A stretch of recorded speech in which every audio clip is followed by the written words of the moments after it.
O que levou à queda de um dos gigantes do século XX? O fim da União Soviética representou a vitória do capitalismo? Essas são apenas algumas perguntas que podemos nos fazer quando estudamos com mais detalhes os eventos e as ações que culminaram no fim da União Soviética, uma das grandes potências do século passado. A União Soviética é um dos temas que vocês mais pedem e gostam aqui no História em Meia Hora. Porém, ao mesmo tempo que esse é um tema bastante procurado, é um assunto que precisa ser tratado com bastante seriedade, porque existe muita desinformação, uso político e propaganda extremamente positiva ou negativa.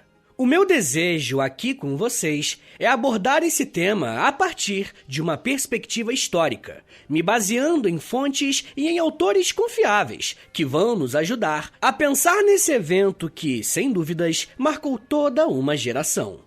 Uma outra coisa que me motivou o desejo de fazer esse episódio é que, recentemente, no dia 30 de agosto de 2022, faleceu o último líder da União Soviética, Mikhail Gorbachev. E como vamos ver, ele é uma peça central nesse quebra-cabeça que explica o fim da União Soviética. Antes de mais nada, eu gostaria de apontar a incoerência de alguns discursos que vemos na internet quando o assunto é tratar dos anos finais desse regime político. Durante as pesquisas para esse roteiro, eu encontrei manchetes ou thumbs de episódio como "A União Soviética caiu de podre" ou "O fim da União Soviética mostra como o socialismo nunca pode dar certo". Eu não quero fazer um juízo de valor sobre quem produz esse conteúdo e nem nada do tipo.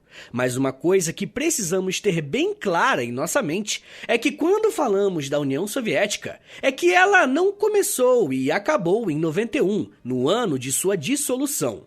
O que essa galera esquece é que a União Soviética existe desde 1922, ou seja, estamos falando de um regime político que durou quase 70 anos. Com isso, eu quero chamar a sua atenção para o fato de que é necessário existir uma régua correta para medir o sucesso ou insucesso de algum regime, tá bom? O que tem de país capitalista que não durou tanto tempo é sacanagem, e nem por isso significa que o capitalismo em si que é fadado ao fracasso.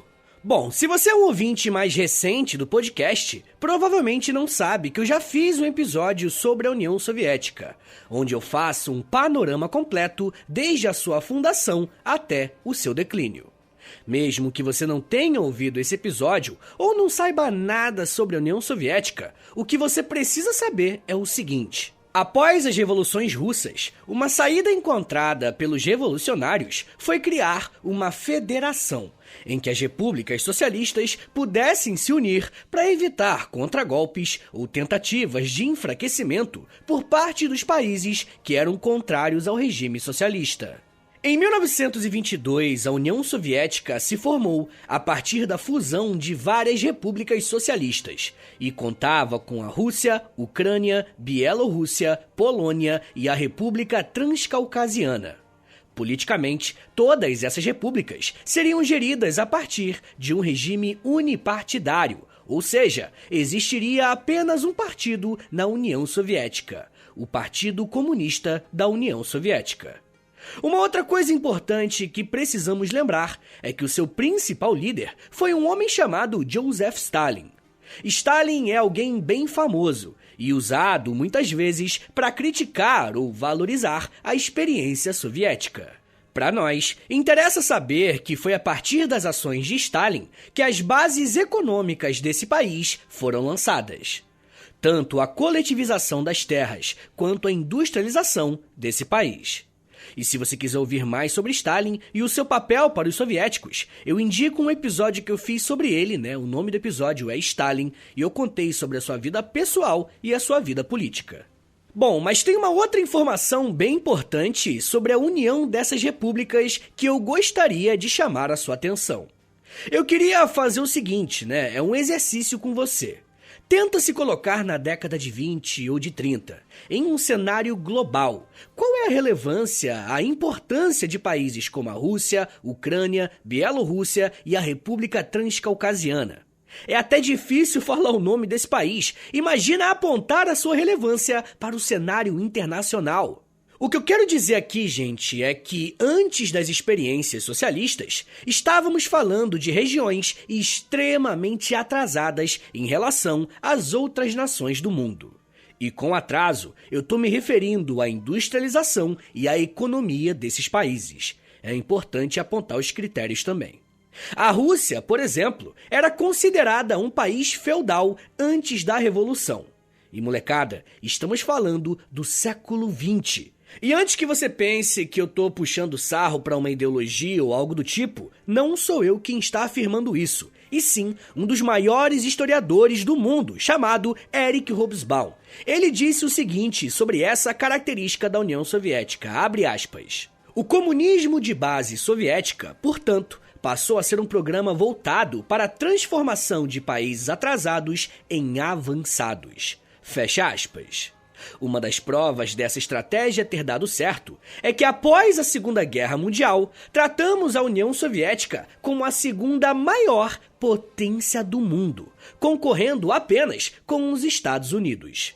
Vocês conseguem perceber o quanto que isso foi avançado em termos econômicos e industriais? E é claro que tudo isso também teve um custo de vidas altíssimos, e que eu já tratei com bem mais detalhes em outros episódios aqui, como episódio sobre as gulags e um outro episódio que eu fiz sobre o Holodomor. Mas uma coisa é inegável, a União Soviética foi uma ferramenta usada pelo Partido Comunista para modernizar e colocar na vanguarda países que anteriormente eram irrelevantes para o mundo.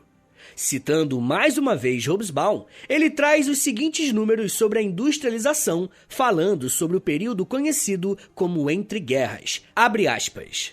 Enquanto o resto do mundo, ou pelo menos o capitalismo liberal ocidental, estagnava, a União Soviética entrava numa industrialização ultra-rápida e maciça, sob seus novos planos quinquenais.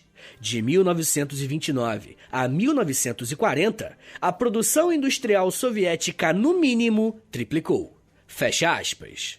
O que eu mostrei até aqui para você foi apenas uma breve apresentação a respeito da formação da União Soviética e como que esse país modernizou e alavancou a economia dos seus integrantes para patamares altíssimos.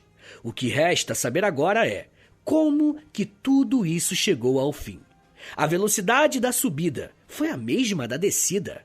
Eu quero te levar agora para o começo do fim da União Soviética. Como vocês sabem, praticamente tudo que envolve as ciências humanas tem debates no meio. E olha, isso não é um problema. Na verdade, é algo muito positivo. A história é uma ciência que sobrevive a partir do debate de ideias e as interpretações de fontes. Porém, uma coisa que parece não ter tantos debates é a respeito de como a morte de Stalin contribuiu para o fim da União Soviética. Como eu disse aqui em outras oportunidades, Stalin foi a maior figura soviética, não só em importância simbólica, como principalmente no que se refere aos diferentes índices econômicos que falamos mais cedo. Se por um lado não existem tantos debates a respeito da importância de Stalin, pelo menos para a força e para o fim da União Soviética, as explicações a respeito da queda da segunda maior potência do mundo já geram debates bem mais acalorados. E eu quero apresentar quais são esses debates para vocês, partindo de 2 pontos. Explicando o fim da União Soviética a partir de uma questão política e, em seguida, falando sobre esse processo a partir de uma questão econômica. Começando pela explicação política, podemos dizer que as coisas começaram a desandar para a União Soviética logo depois da morte de Joseph Stalin. O líder máximo soviético faleceu em março de 1953 e no mesmo ano foi substituído por um político do Partido Comunista chamado Nikita Khrushchev. Khrushchev é conhecido dentro da história da União Soviética como responsável por ter iniciado o processo de desestalinização do país. E se você nunca ouviu falar desse palavrão, ele basicamente quer dizer que o Khrushchev começou a desvincular ou problematizar a figura de Stalin à frente da União Soviética. Essa ação ficou marcada no 20º Congresso do Partido Comunista, em 1956, onde Khrushchev fez um discurso duríssimo contra Stalin, o acusando de diversos crimes de Estado e denunciando todas as perseguições e violações cometidas ao longo do governo do líder de ferro. A desestalinização também foi acompanhada de uma campanha fortíssima contra o culto ao líder que Stalin recebia. As palavras de Khrushchev foram duríssimas. Para vocês terem uma ideia, se liga nesse trecho do seu discurso feito em 25 de fevereiro de 1956. Abre aspas. Parece claro que Stalin demonstrou sua intolerância, sua bestialidade e seu abuso de poder em inúmeras ocasiões. Em vez de provar seu politicamente correto e mobilizar as massas, muitas vezes ele escolheu o caminho da perseguição e aniquilação física, não apenas contra inimigos verdadeiros, mas também contra indivíduos que não cometeram nenhum crime contra o governo ou país. Aqui não vemos sinal de sabedoria. Fecha aspas. Ao contrário do que muitos pensam, essas palavras não foram ditas para o mundo inteiro de uma só vez. Esse discurso só foi vazado anos depois. E a palavra é essa mesmo, ele foi vazado. Por muito tempo, esse relatório ficou trancado a 7 chaves dentro do Partido Comunista da União Soviética. Mas vamos pensar aqui. Qual seria a vantagem em fazer isso com a imagem de Stalin? Ele expôs verdades ou tudo era parte de uma disputa política? Bom, eu acredito que seja de tudo um pouco, tá ligado? O processo de desestalinização nos mostra como existia uma disputa pelo poder político dentro do Partido Comunista no país. E essa ação de Khrushchev só expôs isso para nós. Dando voz aos autores que são mais favoráveis à experiência soviética, as políticas de Nikita Khrushchev fazem parte de um pacote político reformista, que tentava desfazer uma série de conquistas trazidas pelo governo de Stalin. Já para os autores que são mais críticos ao socialismo real, como é chamada a União Soviética, o que Khrushchev fez foi mostrar como o crescimento soviético foi baseado em autoritarismo de Estado. Percebem como estamos falando de disputas políticas e ideológicas sobre a mesma ação? Um outro nome que merece destaque quando tentamos explicar como a União Soviética chegou ao seu fim é a figura de Leonid Brezhnev, que assumiu o posto máximo na União Soviética em 1964. Quando pensamos na década de 60, geralmente pensamos que esse é um dos períodos mais tensos da Guerra Fria. Afinal, foi nesse período em que a crise dos mísseis aconteceu, diversas ditaduras foram implementadas na América Latina e até um presidente estadunidense foi assassinado. O que geralmente não lembramos é que as coisas dentro da União Soviética também estavam tensas. Um dos principais argumentos para a eclosão da Revolução Russa e, posteriormente, para a criação da União Soviética foi dar sustentação à Revolução Socialista, ou seja, dar voz e protagonismo para a classe trabalhadora. Mas e quando essa mesma classe trabalhadora se revolta contra o seu governo? Foi isso que aconteceu em 1968, na Tchecoslováquia, que pertencia à União Soviética e, internamente, elegeu um governo reformista, que tinha duras críticas ao Partido Comunista. A chamada Primavera de Praga foi uma das maiores manifestações populares contra o Partido Comunista da União Soviética. E a resposta que Brezhnev teve ao evento foi encarado por muitos como algo completamente contraditório com os princípios originais dos revolucionários. Leonid Brezhnev criou ainda, em 1968, a chamada Doutrina Brezhnev, que dava autorização aos Estados-membros do bloco soviético intervirem militarmente em outros países de dentro da União Soviética, caso, claro, esses países demonstrassem um desvio de conduta em relação àquilo que era decidido em Moscou. Como a Primavera de Praga tinha sido claramente uma manifestação contra o Partido Central, uma intervenção armada foi autorizada para reprimir os manifestantes. E esse tema é bem complexo e muito interessante. Então, se vocês quiserem, eu posso fazer um episódio só sobre a Primavera de Praga. O que vocês acham? Se vocês quiserem, deixe um comentário no último post lá do Instagram, porque aí eu vou saber que vocês querem e ainda me gera engajamento lá na rede ao lado.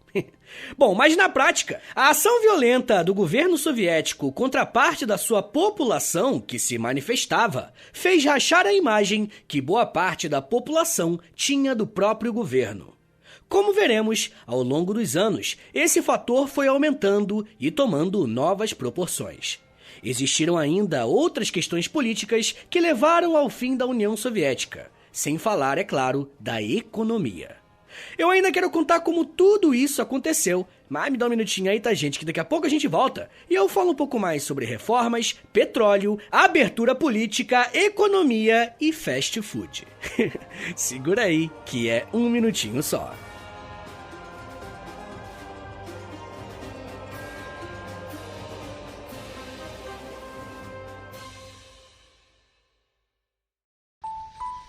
Eu sempre sonhei em poder viver de criação e de educação.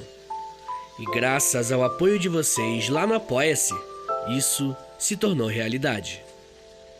Entre em apoia.se/História em Meia Hora, que com 10, 20 ou 30 reais por mês, você não só contribui para esse trabalho continuar acontecendo, como também recebe recompensas exclusivas para os apoiadores. Com 10, você tem acesso a um podcast semanal exclusivo. Eu me aprofundo em um tema de um dos episódios da semana e envio diretamente para o seu e-mail através do Apoia-se. Já tem mais de 70 episódios por lá e você vai receber acesso a todos eles. Além do podcast exclusivo, com 20 reais, você também recebe acesso ao nosso Clube do Livro. Todo mês nós lemos um livro sobre história e conversamos no grupo do Telegram. E depois de 30 dias, fazemos uma call no Zoom para compartilharmos as nossas impressões. E com 30, além das recompensas anteriores, eu te adiciono no meu Amigos Próximos no Instagram, onde publico conteúdos diários com curiosidades históricas, tanto no @História em Meia Hora, quanto no @Prof. Vitor Soares. E se você tiver alguma dúvida sobre o apoio, é só entrar em contato comigo pelo e-mail historiaemmeiahora@gmail.com. apoia.se/História em Meia Hora. É apoia.se/História em Meia Hora. Valeu, gente!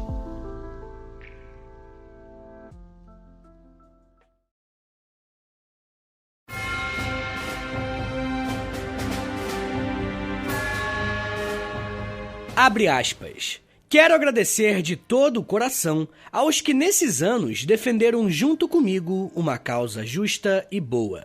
Certamente, alguns erros poderiam ter sido evitados e muita coisa poderia ter sido feita melhor.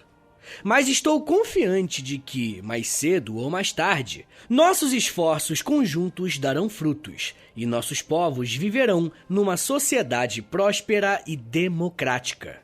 Desejo a vocês tudo de melhor. Fecha aspas. Essas palavras foram ditas por Mikhail Gorbachev no dia 25 de dezembro de 1991, data da sua renúncia à presidência da União Soviética. Gorbachev, que assumiu a presidência em 1985, foi o líder que marcou os últimos anos de crise daquilo que estava distante de ser uma grande potência mundial que batia de frente com os Estados Unidos. Por mais que o discurso de Gorbachev tenha sido em tom otimista e até esperançoso, isso não refletiu o final do seu governo e, consequentemente, os últimos anos da União Soviética. O movimento que estamos fazendo até esse momento é mostrar que existem duas explicações que tentam montar um panorama mais amplo da queda do bloco soviético. Politicamente, os dois líderes que sucederam Stalin implementaram medidas completamente diferentes daquilo que foi feito nas duas primeiras décadas de bloco soviético. Nikita Khrushchev foi lembrado pela sua desestalinização, enquanto Brezhnev colocou em prática uma ação contra sua própria população, que ficou impedida de se organizar contra o Comitê Comunista. O governo Brezhnev também foi marcado pela centralização política e o aumento do autoritarismo de Estado. Politicamente, ao longo do governo Brezhnev, a União Soviética se isolou da política internacional, algo que era impensável no auge do stalinismo. Quando Stalin estava no poder, podemos falar de um afastamento na economia, Mas a União Soviética tinha parte em alguns acordos internacionais e podemos usar como exemplo as reuniões e tratados firmados durante a Segunda Guerra Mundial. Uma outra coisa que os entusiastas da experiência soviética apontam é que Brezhnev não só brecou uma série de reformas que visavam o bem coletivo, como a partir da sua administração, a burguesia voltou a ter força na União Soviética. Por conta de um longo processo de aumento da burocracia estatal e isolamento com o cenário externo, os funcionários do Estado passaram a ser vistos como uma espécie de elite dentro da União Soviética. Os chamados nomenclatura eram esses burocratas do Estado que viviam muito bem, justamente no período em que a vida da população da União Soviética começou a ficar cada vez mais complicada. E a partir daqui, podemos começar a falar dos problemas econômicos que levaram ao fim da União Soviética. E é possível dizer que a origem dessa crise está na década de 70 e 80, justamente no governo de Brezhnev. Durante a década de 70, o mundo viveu uma grave crise econômica causada por um desajuste nos preços internacionais do petróleo. Uma das maiores crises financeiras em escala global foi a de 1929. E nessa oportunidade, a União Soviética saiu praticamente ilesa, pois a sua economia não estava vinculada ao sistema financeiro estadunidense. Só que, em 1970, Brezhnev havia escolhido alavancar a economia soviética a partir da indústria bélica. E não à toa, a corrida armamentista foi tão eficiente nesse período para os soviéticos e para os estadunidenses. A questão é que, com a crise do petróleo em 1973, a indústria soviética também foi impactada. Se juntarmos esse abalo econômico da década de 70 com as questões políticas que falamos até aqui, podemos entender por que a década de 70, sob a liderança de Brezhnev, foi chamada de Era da Estagnação. Se não bastasse todas essas tragédias, em 1979, a União Soviética autoriza uma invasão ao Afeganistão, com o objetivo de reprimir um grupo guerrilheiro que tentava derrubar o governo socialista que estava no poder no Afeganistão. O país usou como justificativa justamente a doutrina Brezhnev para executar essa invasão, mas o tiro acabou saindo pela culatra. Além de receber duras críticas e boicotes internacionais por conta dessa invasão, a economia soviética sangrou ainda mais.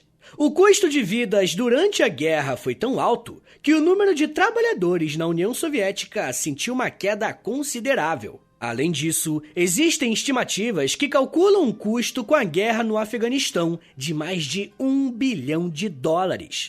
Em 1980, Brezhnev começa a apresentar graves problemas de saúde e é afastado do comando soviético. Durante a Era da Estagnação, o aumento da fome e a escassez de produtos foi algo perceptível. Existem alguns sites que arquivam fotos da União Soviética, e é comum vermos imagens de mercearias e açougues vazios nesse período. Após o afastamento de Brezhnev, ele foi substituído por membros do Partido Comunista da Velha Guarda, se é que podemos usar esse termo. Até que em março de 1985, Mikhail Gorbachev assumiu a presidência da União Soviética.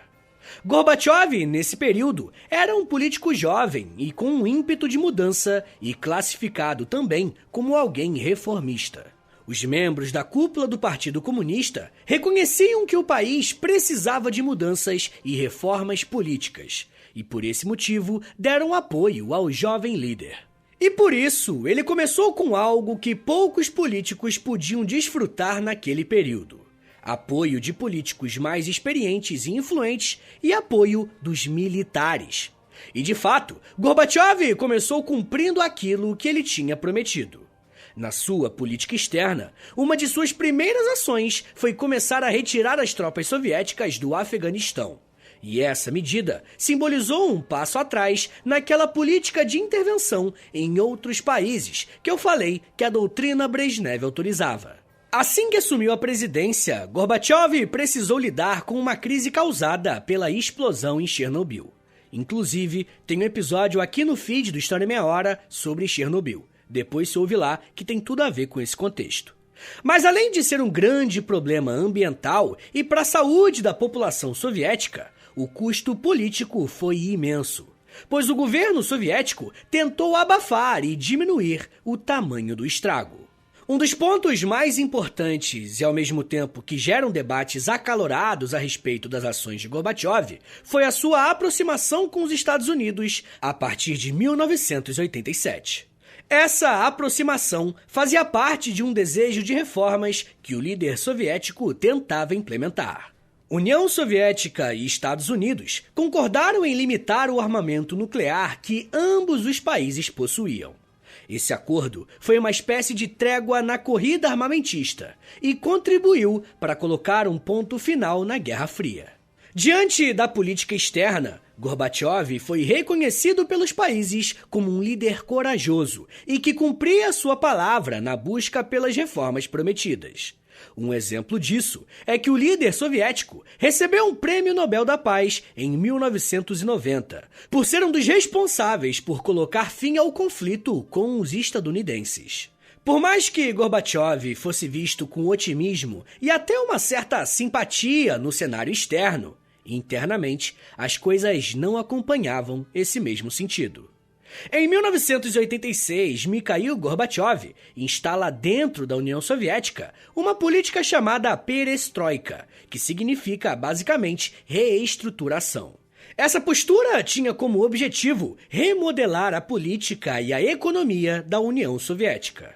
A partir desse momento, o multipartidarismo passou a ser aceito, ou seja, o Partido Comunista da União Soviética poderia ter concorrentes internos. Além disso, medidas econômicas de abertura para o capitalismo também começaram a ser praticadas no país. Você se lembra que eu disse que a era da estagnação representou um aumento da fome e dos desabastecimentos no país? Então, a perestroika foi feita para tentar melhorar os índices econômicos do país. Uma outra medida muito importante que o Gorbachev inaugurou foi a glasnost. Essa palavra russa significa abertura. E se num primeiro momento outros partidos políticos receberam uma autorização para atuarem dentro da União Soviética, com a glasnost, tanto a população quanto a imprensa receberam garantias de que poderiam atuar com mais liberdade, principalmente liberdade de expressão. Além disso, pessoas que haviam sido presas por questões políticas receberam perdão presidencial e foram libertas. O que passou a acontecer na União Soviética é que, aos poucos, o regime foi se tornando mais parecido com o padrão político e cultural do mundo ocidental. E um exemplo que podemos citar aqui é a entrada de empresas estrangeiras na União Soviética. E com empresas estrangeiras, me refiro a grandes marcas de fast food e até grifes de moda. Não é difícil achar imagens na internet que mostram as filas para a inauguração do primeiro McDonald's da União Soviética. Pouca gente sabe, mas o presidente Gorbachev chegou a fazer comerciais, olha que doideira, para marcas como a Pizza Hut e a Louis Vuitton. No comercial da pizzaria, podemos ver alguns cidadãos reclamando da fome, do desemprego, da alta na inflação, e do nada o Gorbachev aparece dizendo, pelo menos temos Pizza Hut. Mas com ou sem vergonha alheia, o que esse comercial nos mostra é que a abertura econômica e política não trouxe o resultado esperado e a crise financeira não melhorou praticamente nada. Uma das possíveis explicações que podemos dar, pelo menos para essa incapacidade econômica da União Soviética de reagir, é olhar para sua própria história. Os anos que o país mais se desenvolveu não foi no período que a sua economia dependia de capital externo ou de empresas multinacionais. A União Soviética se tornou uma potência por seu grau de industrialização e de investimentos que o próprio Estado fazia.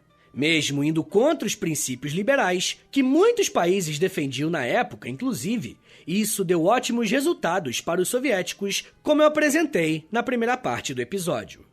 Com a falta de resultados, Gorbachev se enfraqueceu. Internamente, começou a existir um racha político.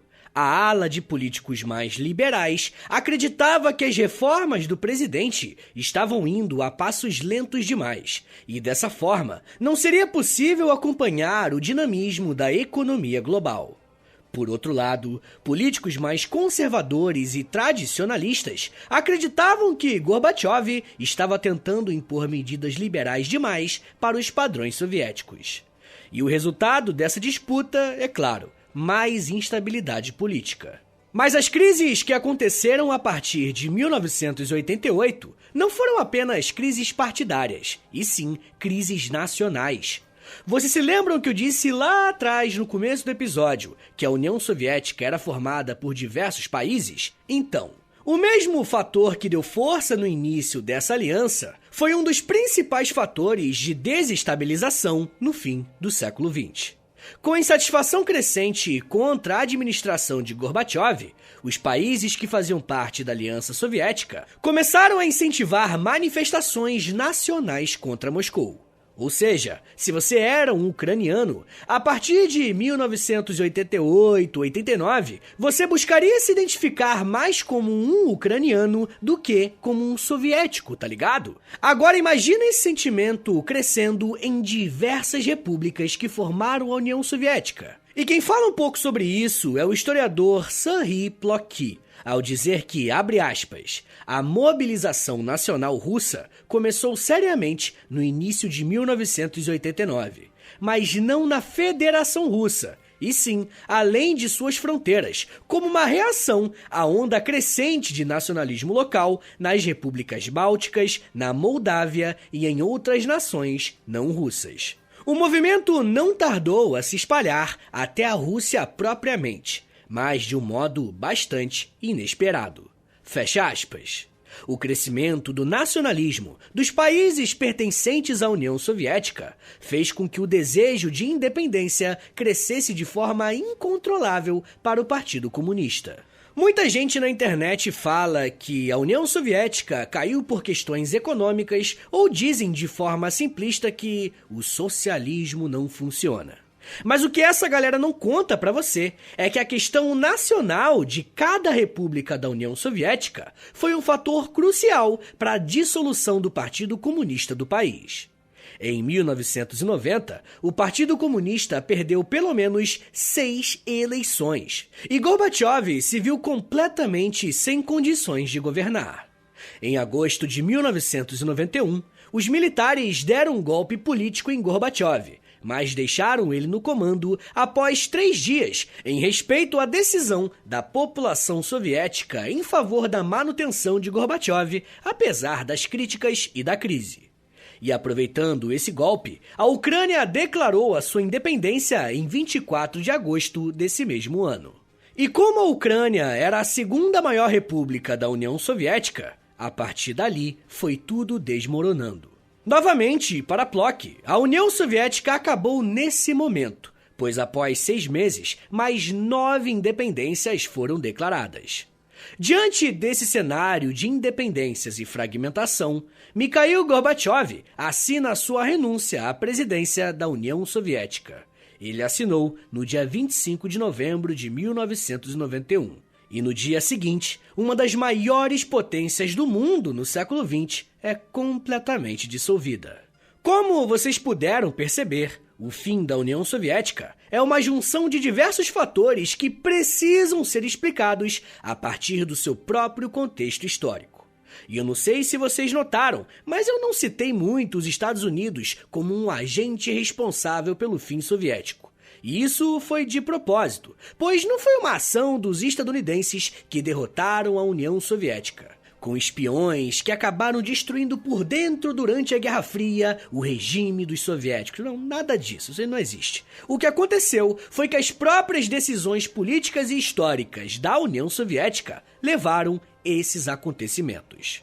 E eu sei que esse é um tema delicado, mas o meu papel aqui é trazer debates históricos de forma séria e simples para que todos entendam o mundo que vivemos.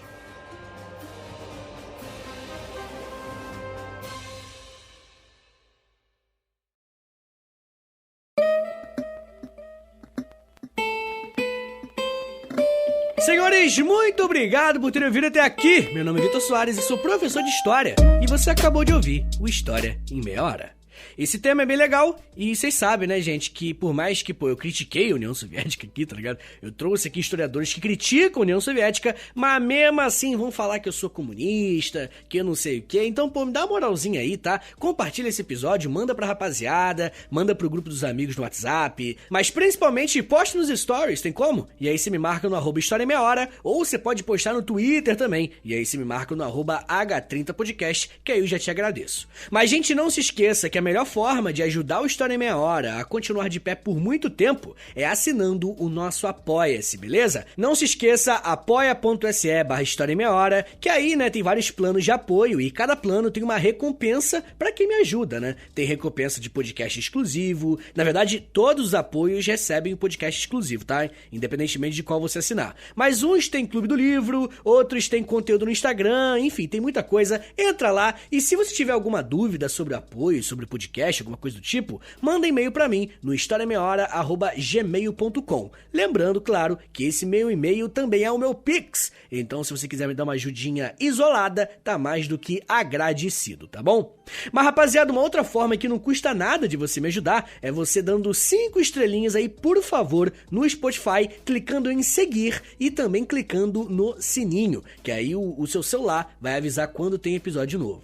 O História em Meia Hora também tem uma parceria com a Loja. Se você entrar em loja.com.br, é LOLJA, Loja, você entra lá e digita História em Meia Hora, que aparecem os nossos produtos que a gente tem lá na loja. Várias camisetas iradíssimas sobre história, claro. Entra lá, compra uma lá, manda pra presente, essas coisas, que aí você vai me ajudar também, tá bom? Então é isso, gente. Me siga nas redes sociais, é @ProfVitorSoares no Twitter, no Instagram e no TikTok. Todo dia eu lanço um videozinho novo no TikTok, videozinho educativo sobre história, então entra no TikTok lá também, manda pra aquele seu sobrinho ou a sua sobrinha mais novinho que gosta de TikTok. Tá bom, gente? Então é isso. Muito obrigado, um beijo, até semana que vem! E valeu!